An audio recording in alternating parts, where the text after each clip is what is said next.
What's going on, Jerome's? Happy day after Easter. Hopefully you spent the day with friends and family, and you're probably just full of ham juices right now.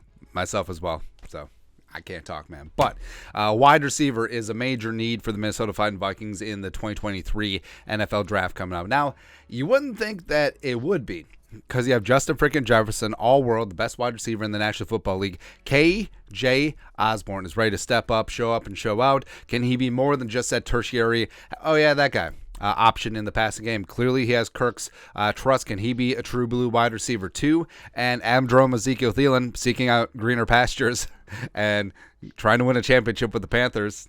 I mean, the Vikings wide receiver room, it's a little bit thin. A little bit thin at this moment in time. So listing of the receivers as well as how long they're under contract. So Jefferson, his rookie deal technically ends after this season. Fifth-year option is easily going to be picked up, and also he can be extended to the moon right now.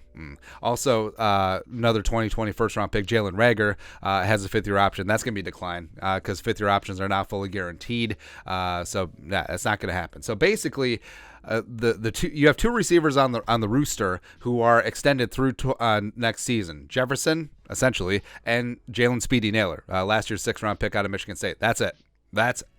And with KJ's my guy. Loved him forever. Fifth-round pick out of the U, all that stuff. And I'm glad that he had a bust out. I think that he truly can be a wide receiver too in this offense, but also he's going to be a free agent. And the Vikings have to feed KJ and TJ and Darisaw. And even though Kirk Cousins is going to be off the books, and also guys like Harrison Smith and Dalvin Cook are going to be off the books, and also Zadarius Smith in 2024, can the Vikings afford the going rate for a wide receiver too? The 11, 12, 13 million per season. I don't know. Or does KJ see potentially even more opportunities somewhere else? Again, I don't know, right? Because you would think that being the wide receiver opposite of the best wide receiver in the game, who's constantly getting cornerback one and double teams, so you're always going against cornerback twos and threes and singled up, you think that would be a good life, but I don't know.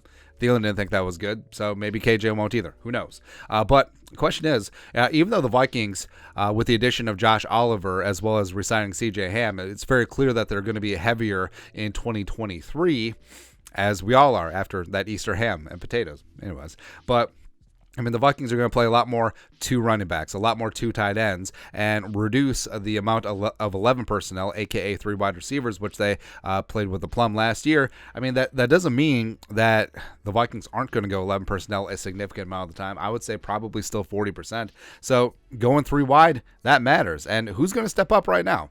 Jalen Naylor, I like the way that he played towards the end of the season last year when he was given opportunity. Could he actually step in as wide receiver 3?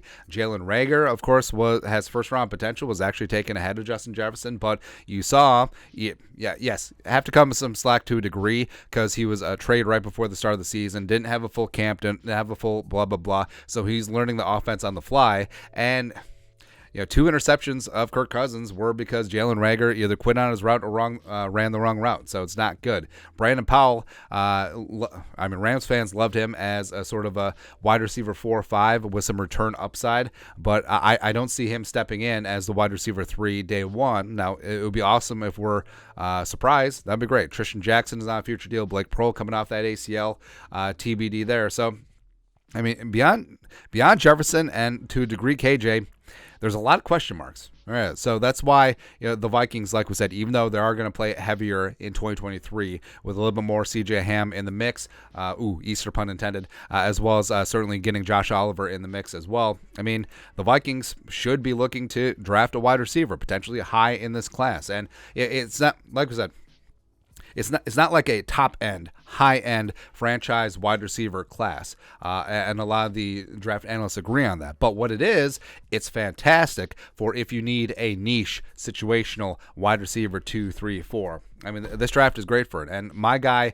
is Jackson Smith-Njigba, the pride of Ohio State, hampered by injuries last year, but monster season in 2021. I mean, when you're the best wide receiver on a team that has Garrett Wilson and Chris Olave and Marvin Harrison Jr., that's pretty good. That's pretty good. And also, I think JSN and Jefferson's games would sync up very nicely. Jefferson doing his thing on the outside, JSN owning the middle of the field like a upgraded Jarvis Landry. It'd be great.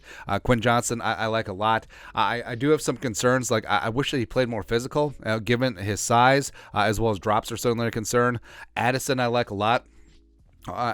Addison, when he was at Pitt, was basically used like JSN, just always in the slot. Kenny Pickett's best friend. Went to USC, played a lot more outside, did some good work with Caleb Williams.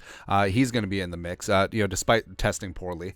Zay Flowers, you can buy him as Zay Flowers. I'm actually jacking him up a little bit. Where would I put JSN and then Zay Flowers, then Addison, then Johnston? Maybe. I love Josh Downs. I mean, Josh Downs' attitude, and also if you go back and look at the tape, like from 2021, like Ty Chandler blowing up some of those that North Carolina film. Woo!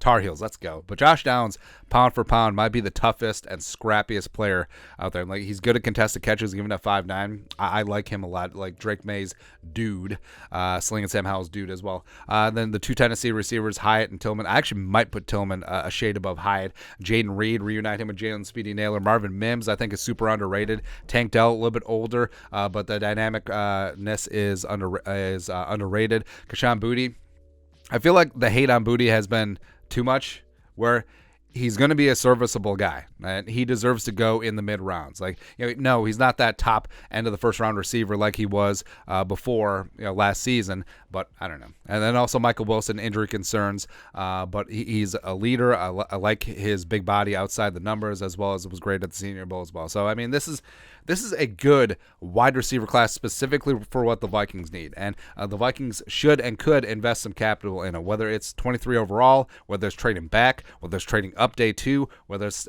sticking and picking 87. I don't know. Either way, the Vikings, that wide receiver room is surprisingly thin.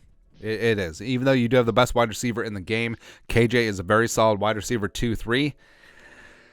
It's really about it. A lot more question marks than there are answers at this point. And I think a talent infusion would make a ton of sense. Because even though, like we said, yes, the Vikings are going to play less 11 personnel this year. That doesn't mean they're going to completely nix it. Like, especially the way that NFL modern offenses are, like, especially when you need to put up points, going 3 wide is extremely, extremely important, even though Hockenson effectively works as a wide receiver too, or whatever. I don't really like that argument, but it is what it is. But yes, the wide receiver room definitely should be and could be a need for the Vikings in the draft coming up. But your thoughts are thoughts. Wide receiver is a major need. Let us know in the comment section below. Subscribe for daily Vikings takes. Want to support the work? Put a little something in the Venmo. But till next time, Skull Production Value.